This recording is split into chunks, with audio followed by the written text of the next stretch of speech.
Hi hello నమస్తే welcome to our channel lucky lotus.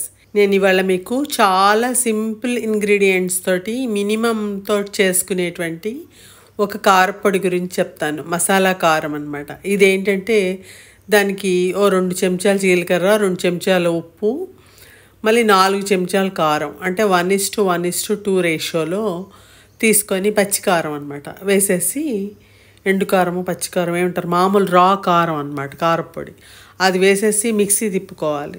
తర్వాత ఆ మిక్సీ తిప్పిన తర్వాత ఒక గుప్పెడు వెల్లుల్లిపాయల రెబ్బలు ఉంటాయి, అవి అందులో పొట్టు తీయకుండానే వేసేసుకొని మళ్ళీ ఇంకొకసారి మిక్సీ తిప్పేయాలి. అంతే, ఎంతో సింపుల్గా చేసుకునేటువంటి జీలకర్ర వెల్లుల్లి మసాలా కారం రెడీ అయిపోయింది.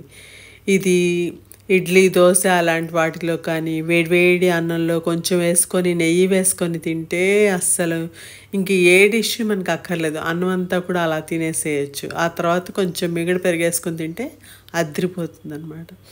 అసలు మామూలు చట్నీ కూడా వద్దంటాం ఈ కారపొడితో తింటే కనుక, అలా ఉంటుంది.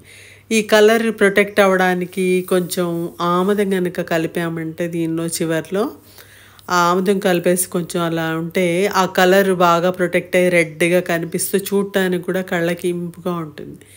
మిక్సీ వేసాం కదా, అందుకని కొంచెం ఆరనిచ్చి ఆ తర్వాత మనం బాటిల్లోకి ఎత్తి పెట్టేసుకుంటే చాలా బాగుంటుంది. ఎప్పటికప్పుడు చేసుకోవచ్చు, కనీసం ఒక నెలకో 2 నెలలకో ఒకసారి చేసుకుంటే ఫ్రెష్నెస్ పోకుండా చాలా ఘుమఘుమలాడుతూ మనకి ఆకలి పుట్టిస్తూ చాలా బాగుంటుంది. ఎక్కువ తినవాకండి, లైట్గా వేసుకుంటే సరిపోతుంది. వీడియో నచ్చిందా? నచ్చితే లైక్ చేయండి, షేర్ చేయండి, ఛానల్కి సబ్స్క్రైబ్ చేయండి. సర్వేజన సుఖినో భవంతు. మళ్ళీ కలుద్దాం. బాయ్ బాయ్, నమస్తే, సీ యూ.